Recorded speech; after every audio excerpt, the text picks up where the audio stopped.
L'apologie aujourd'hui, c'est le fait de défendre.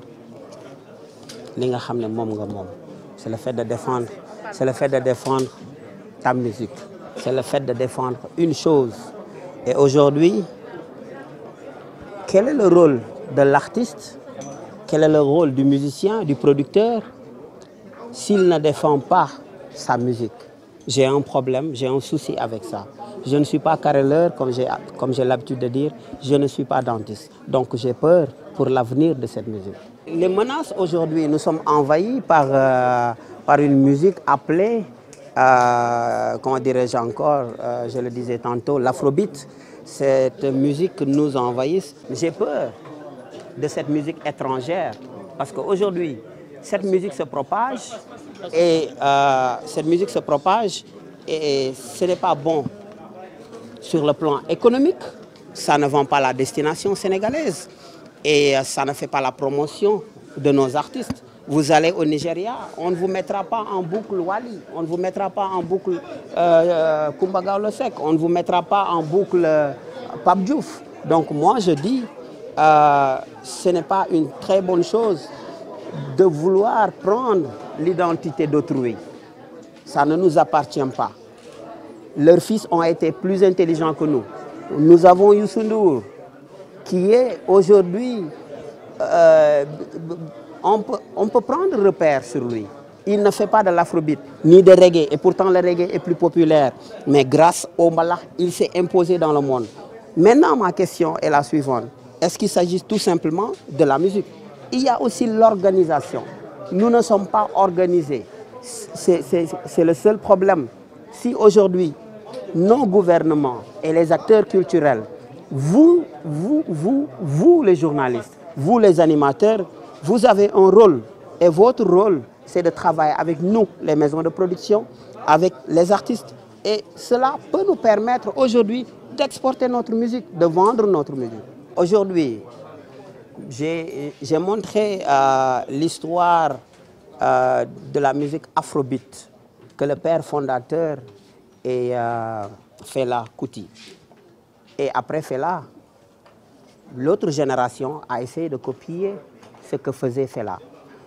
Donc je suis venu sur Youssou Ndour parce que c'est le plus populaire.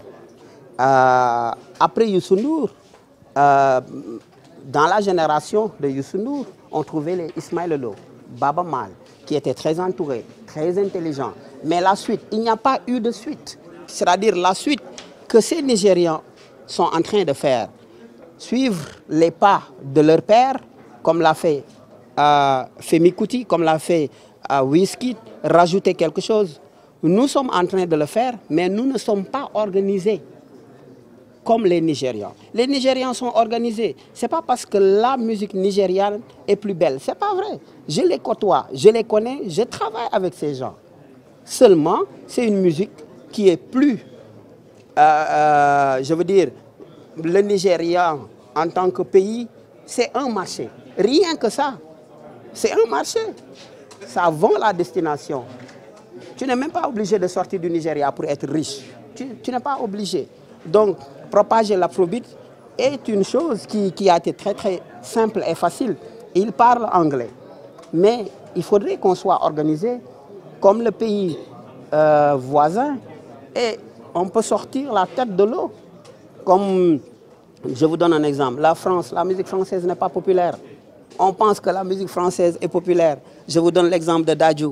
Dadju a eu 53-54 millions de vues grâce à Rennes. Après ça, il a eu les mêmes nombres de vues que nos artistes. 3 millions de vues, 4 millions, 5, 10, 15 millions. On a ces artistes-là. Donc c'est un problème d'organisation, alors que la France est tellement organisée. Elle n'est pas organisée. Cette génération n'est pas limitée. Elle n'est pas organisée. C'est tout. Elle n'est pas organisée. Cette génération n'est pas limitée parce que leurs pères ne sont pas limités. Thione Seck est doué. Forcément, son fils est doué.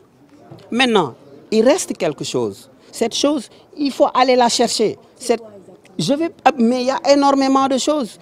Il y a énormément de choses. Vous pensez que pour être aujourd'hui président de la République, vous vous levez et vous êtes élu? Non. Il faut battre campagne. Il faut sortir de l'argent. Il faut communiquer. Il y a énormément de travail. Il faut avoir de l'appui derrière. Mais ça, on ne l'a pas. On n'est pas obligé d'aller à l'école pour l'apprendre. Mais on est obligé d'apprendre la musique, même si c'est dans la rue, même si c'est à côté. Mais je n'ai pas arrêté de prendre des cours avec Aziz Dian. Je prends Aziz comme école, par exemple. Il ne m'a jamais remis de diplôme, mais j'apprends toujours avec lui. Si aujourd'hui, économiquement, tu as un problème, si tu n'arrives pas à vendre la destination sénégalaise, si aujourd'hui, tu n'arrives pas à avoir de l'argent, si aujourd'hui, si tu mets des artistes étrangers et que tu leur payes, et que cet argent sort de ton pays, tu as un problème. Et tout de suite, j'ai appelé le ministre du Budget pour attirer son attention. Et c'est lui-même qui m'a appris encore une chose. Il m'a dit, tu ne sais même pas de quoi tu parles. Ça a un impact sur le budget. Il faut comprendre que le Sénégal est un pays sous-développé. Quand vous êtes dans un pays sous-développé, vous avez des contraintes. Vous êtes conditionné. Je vous donne l'exemple d'un jeu de concours de chant au Sénégal ou dans un pays voisin en Afrique. Ça n'a rien à voir avec The Voice ou American Idol. Écoutez ces enfants chanter et écoutez nos enfants chanter. Mais reconnaissons qu'il y a une différence énorme parce que tout simplement, nous ne sommes pas développés. Et toutes ces choses, pour revenir à ta question, ça pose un problème pour l'arrangeur. Parce que si l'arrangeur doit arranger ou composer et se dire « Waouh, c'est la fin du mois, je n'ai pas encore payé », tu ne vas rien arranger. C'est un problème. Donc, est-ce qu'ils sont en train de faire leur boulot correctement? Je dirais oui.